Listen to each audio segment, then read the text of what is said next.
I'll try to make that as interesting and interactive as possible in terms of 800 pages into a presentation of 25 minutes.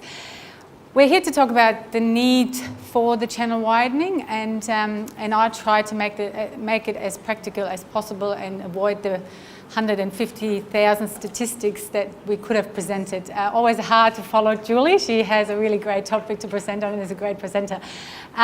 So bear with me as we go through a few stats today. 99% of all the things we use in our lives are handled through ports. We are an island nation. Ports are the most important infrastructure that we have in Australia. In Europe, it's about 94% because we do have a lot of, land transport as well. But in Australia, it is really up there with 99%. Port of Townsville is the largest container and automotive port in Northern Australia. We bring in about 60,000 containers for our population. 70% of the population in Northern Australia actually sits in our catchment area. Our catchment area reaches up to Cairns, down to Mackay and out to Mount Isa. So whatever we get in, we then sort of unpack, handle, and then send away to our neighbours in Cairns, Mount Isa and Mackay. We handle over 30 different commodities at the port over our 8 berths, so only 8. We'll talk about the berths in a little bit later, but what is quite extraordinary, this is one of the most diverse ports in the country, and it is because we're servicing such a big geographical area. We're 1,300 kilometres away from the second, general cargo port. So that is a long distance away from Brisbane. 30 different commodities, what are they? They're basically everything we need for our lives. So North Queenslanders, we'll import the fuel that you use in your cars, for the ferries that you use to come over to the island.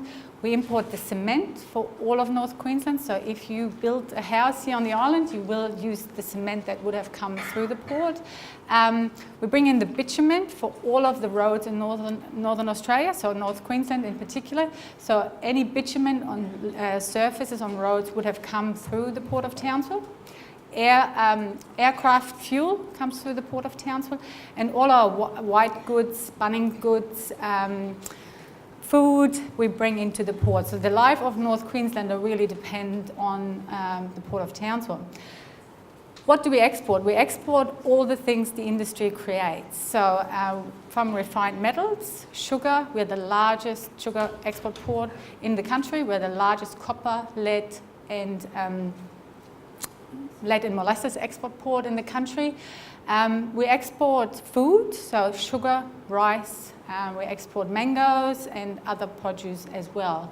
So everything this industry creates, I always say the port is a facilitator of the things that the industry creates and the things that the North Queensland needs.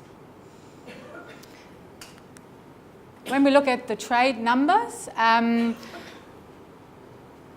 we have about $10 billion worth of cargoes going over our wharf every year. So $10 billion is the value of the cargo that goes out of our port. I always say that's about $30 million a day that is leaving Townsville to basically connect to the world.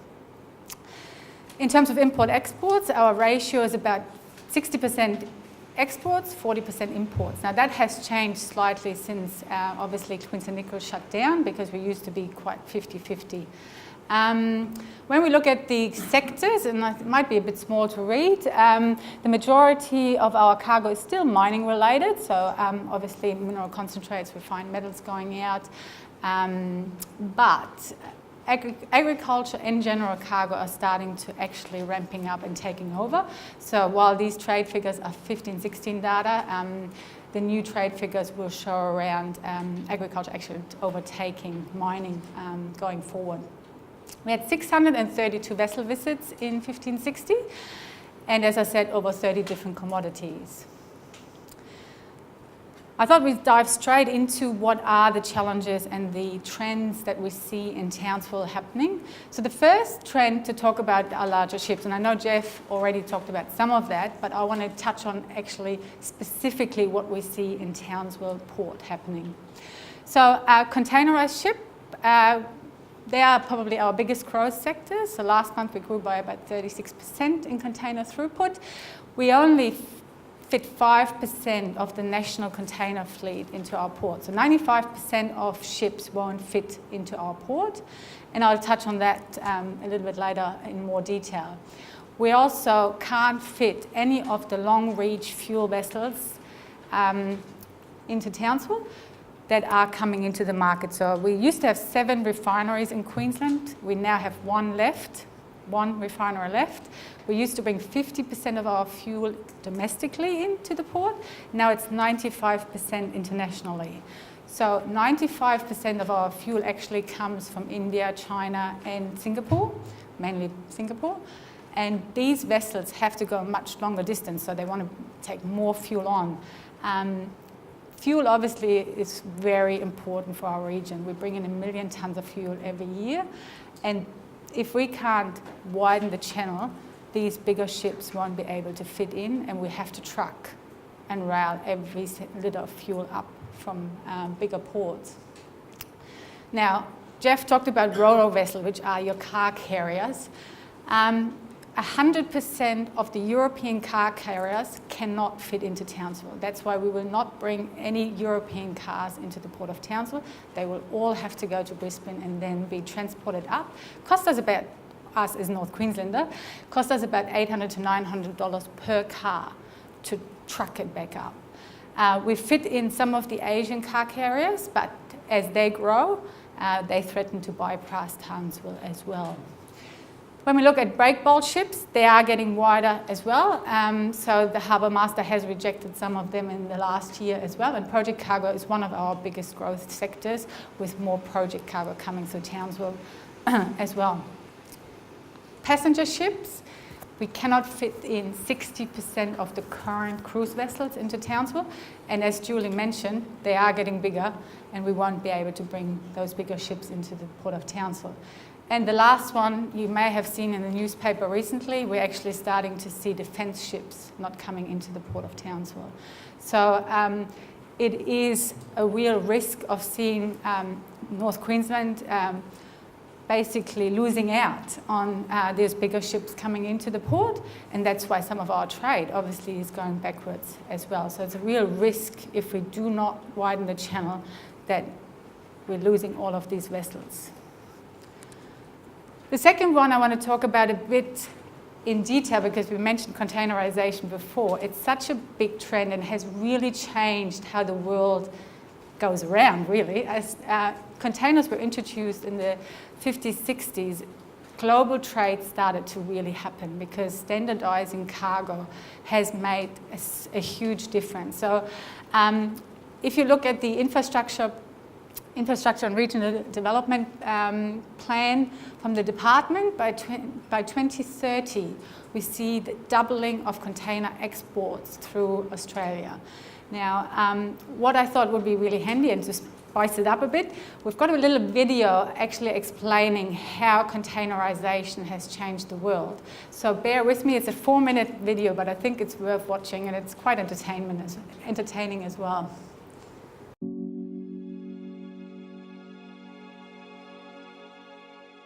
In today's globalized society, nearly every product is within reach. Fresh fruit all year round, affordable electronics assembled in the Far East, or exotic wines from all over the world. Whatever your heart desires, you can get it. Sounds like a lot of complex logistical work bringing all these products from one part of the world to the other, right? Well, it is, but the thing that makes it all possible is actually as hands-on as a simple box. This is the story of how containerization changed the world by modernizing how we handle and transport products. Now, global trade isn't something new. In fact, mankind has shipped goods across the oceans for thousands of years. However, up until the 1950s, the process was primitive. cumbersome and labor-intensive. Individual goods had to be packed in barrels, sacks or wooden crates, and loading and unloading of ships would often require hundreds of dock workers to manually move and stack every single one. The process was so time-consuming that a ship could easily spend more time at port than at sea, and it made transportation of products a very costly affair. But all that changed with the birth of the modern shipping container in 1956. The breakthrough came with the change of process. The idea of a standard container that could be moved seamlessly between trucks, trains and ships. A container with common requirements and one global design. And then things really started happening. From the late 1960s, a new type of ship, the cellular container ship, was introduced. Ports developed terminals with container cranes. Trucks and train wagons were modified and procedures were refined, all to fit the new industry standard. And already in the early 70s, it was possible to ship an individual container to and from the main markets of the world. Containerization was an immediate success and can be considered as a key facilitator of the globalized world we live in today, driven by that simple box, the container. But much has happened since the 70s. In the last 40 years, global trade has simply kept growing. And container shipping is no longer restricted to a few main trade lanes. It's everywhere. Millions of products are moved cheaply from one marketplace to another every single day. And not just finished products. Take a seemingly simple commodity like a down jacket. Its filling may come from China, the outer fabric from Korea, the zippers from Japan, the inner lining from Taiwan, and the elastics, labels, Velcro and other trim from Hong Kong. Add to that the garment might be dyed in Southeast Asia, stitched in China, sent back to Hong Kong for quality control, and finally packed for delivery in the US or elsewhere. All possible because of low-cost container shipping. Maersk Line has been a major driver in this progress, contributing to the development of new technologies, including reefer containers with the ability to provide humidity and temperature control to keep sensitive cargo fresh, and special container equipment to safely transport anything, from large out-of-gauge machinery to live animals. These new technologies, combined with the low shipping costs that followed in the waves of containerization, have opened up markets that no one would have dreamed of at the beginning of the container era, helping billions of people out of poverty as a direct consequence. Reliable, low-cost container shipping simply changed the world. It's global trade at its best. All thanks to the unsung hero of globalization, the standardized shipping container.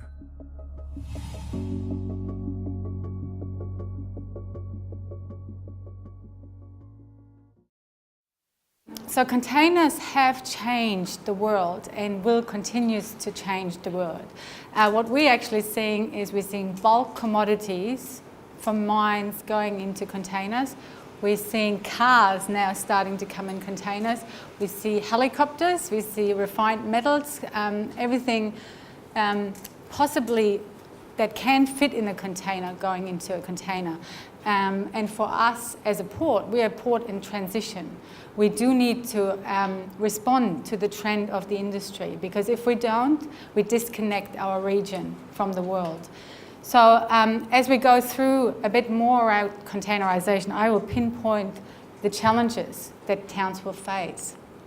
So we have about 175 container calls every month. Each of them are highly valuable. So we have about $1.8 million of economic impact when we have a container ship in. We have about $1.7 million of value add. So just like Jeff said, there's 7 jobs connected to one container. If you look at our footprint in the last few years as we grow container, we had to issue about 60,000 square meters for additional container handling. We increased our number of stevedores and the numbers of unpacked and packing staff. The impact annually from container trade is $448 million. So it's a trend that we cannot reject, and it's a trend that we as a port need to respond to, because the industry wants us to ship containers out of Townsville. Now, containerization is, the world's doing it. We are doing it as well, 60,000 at the moment, and the forecast is to grow to 200,000. Now that forecast comes from different sources. So we do a forecast, but most importantly, we use an independent forecast from the industry. So what they look at is basically population growth. They look at what are the forecasts on exports from this region and what are the forecasts on imports from this region. Now, as a port, we always do 3 scenarios. We look at low case forecast or lowest scenario. So if the economy struggles, population is going backwards or is stagnating, what would that look like? And would our infrastructure be able to handle that low growth? Medium growth is when we look back the 150 years, that's probably what we've seen in the port. And then high growth is really just to see if everything is going good, the economy is booming and population is growing as well. What are the infrastructure needs if it was going on a high growth business case? Now, traditionally, if we look back, and we have looked back, the last 100 years, we've seen probably the medium forecast coming to fruition.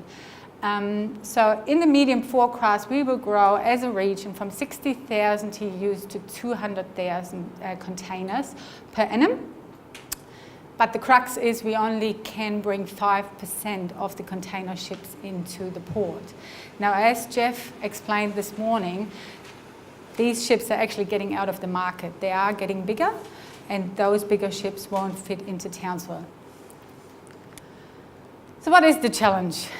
Talked about channel quite a bit. So the channel is, I call it the global highway. It's an underwater highway, but it is a highway. And we really, if you think about it, in Queensland, we only have 2 global highways. One is the one from Brisbane, which is the largest general cargo port in Queensland, and Townsville is the 2nd largest general cargo port in Queensland.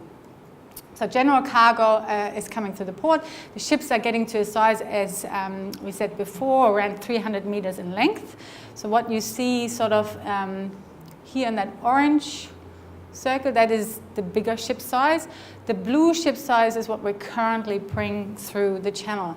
And as you can see, as they come in, they're quite high because they have storage of containers, stacked 3 or 6 high. As they get to the channel, the wind catches them, they slow down, and they become sort of going like that. And that's when the width of the channel becomes a real issue. So the longer they get, the wider they get, the channel needs to be wider. That's really layman term, but we try to explain it as best as possible. So at the moment, obviously, there's a bit of room from these blue lines to the side of the channel. With the yellow line, which are the 300-meter lines, we have no room to maneuver, and the harbour master therefore will not allow for those big vessels to come into the port. So just to give you an idea, at the moment, the maximum size we're bringing into the port of Townsville is 2,500 TEU or container ships. That is the range that Jeff showed is unprofitable.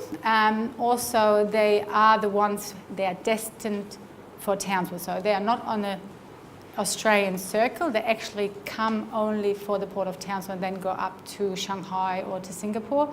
They are unprofitable, and our industry proponents, our shipping lines, are looking at growing to 4,500 TEUs initially, which is the standard average size in Australia at the moment, and then long term to 8,000 TEUs.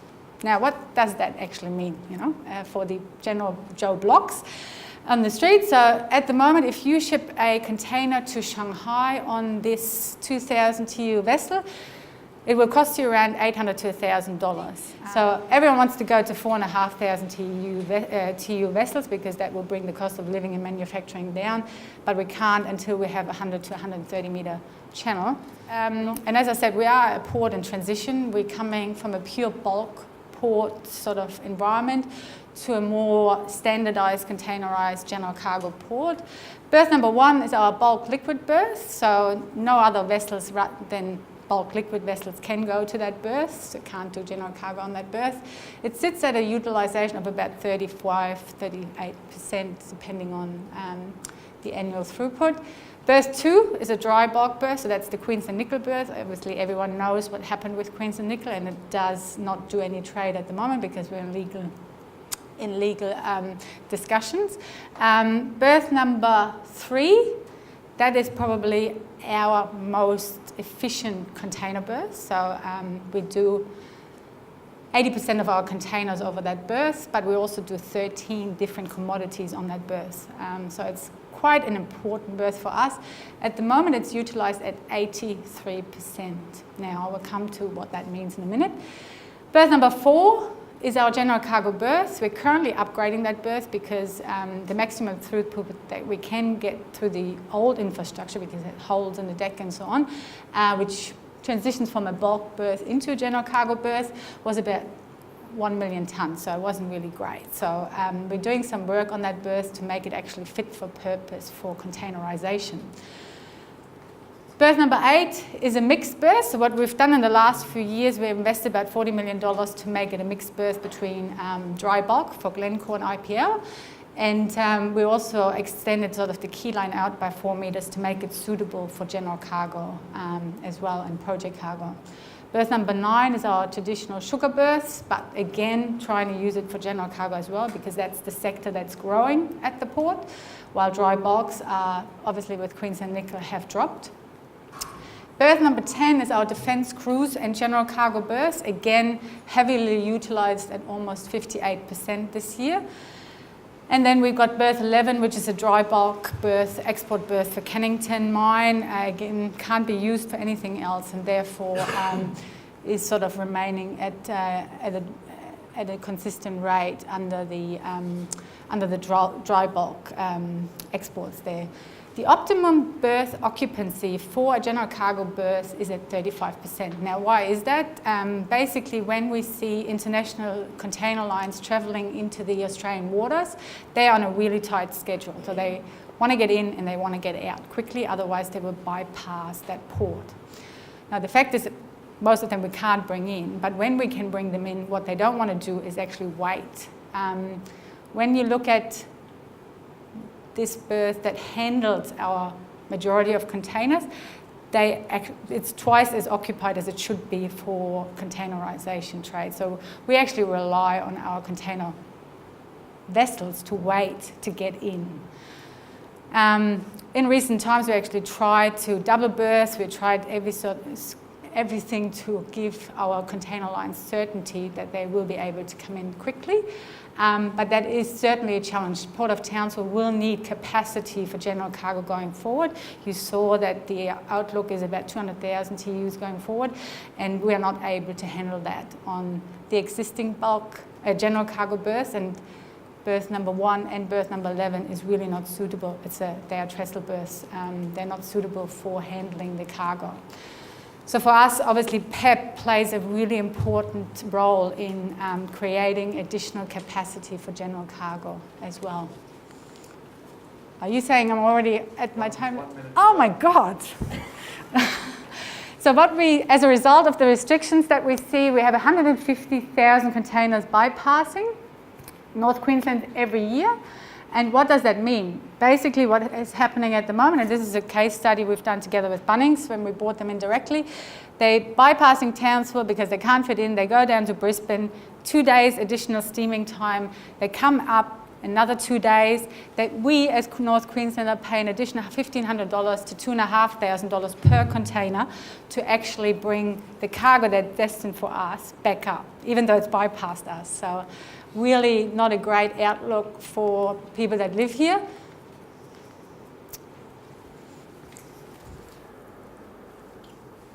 Okay, so for us, when we did the case study with Bunnings, if we can directly import products, we saw a $250 saving for all outdoor settings. We saw a $35 saving on barbecues that you buy at Bunnings. And as I said, for example, on automotives, we see a $800 to $900 difference. The other thing that I just wanted to mention is we're quite exposed to floods and cyclones. So whenever we have to bring cargo up from Brisbane, it takes us days to bypass floods and cyclone areas. If we direct import, we are less exposed to those events, and Woolworths and Coles do want to come directly to Townsville. They are the figures that I was looking for. So Bunnings is now directly servicing North Queensland out of Townsville, which is great news. And we have the same for Harvey Norman and other companies, which means we all save money. The business case was based around 25,000 of those 150,000 containers that are currently bypassing Townsville to come direct. 25,000 containers will be 13,000 of general cargo containers that are directly linked to Kmart, Woolies, Coles, and also other retailers like furniture stores, and then 5,000 containers of refined metals that go to New Zealand and Europe, and 5,000 containers of fertilizer currently bypassing Townsville as well. So we know exactly who the 25,000 TEUs are that the business case requires to be commercially viable. And the benefits, look, 8,200 trucks off the road because we don't want to truck it up from Brisbane, emission savings, and $580 million of benefits to the region. 120 jobs, and obviously cost savings on maintaining our road network and rail network. The other benefits for us are, if we bring the car vessels into the port, we have the risk of avoiding about $40 million every year if we bring them directly in. If we bring them through Brisbane, we all have to pay $800 to $900 more. Also in fuel, we're growing to 2 million tonnes by 2045. What that means is if we have to bring it up from Brisbane, it's probably $1 extra per litre. And then cruise and defence. We touched on cruise before, so I will leave it, but just to give an idea, $20 million worth of additional revenue if we bring those larger cruise ships in. And defence, you've all heard about the 14,000 Singaporean troops that will come to Townsville every year. They have about 2 days after the training, and they on average spend about $200 per day in that time on tourist activities and shopping. Now, when we bought the first Singaporean Navy vessel in last year, the first thing the comment was, your channel is definitely too narrow, especially as we're ordering bigger ships to come to Townsville for training of the 14,000 troops.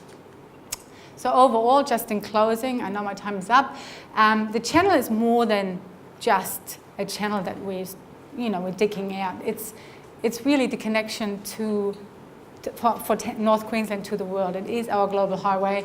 It means that we are more competitive globally. It means that we are, able to grow cruise and defence activities, able to grow general cargo activities at our port, and it does allow us to bring cost of living and freight costs down for this region. So in closing, do nothing is really not an option for us as a port and as a region.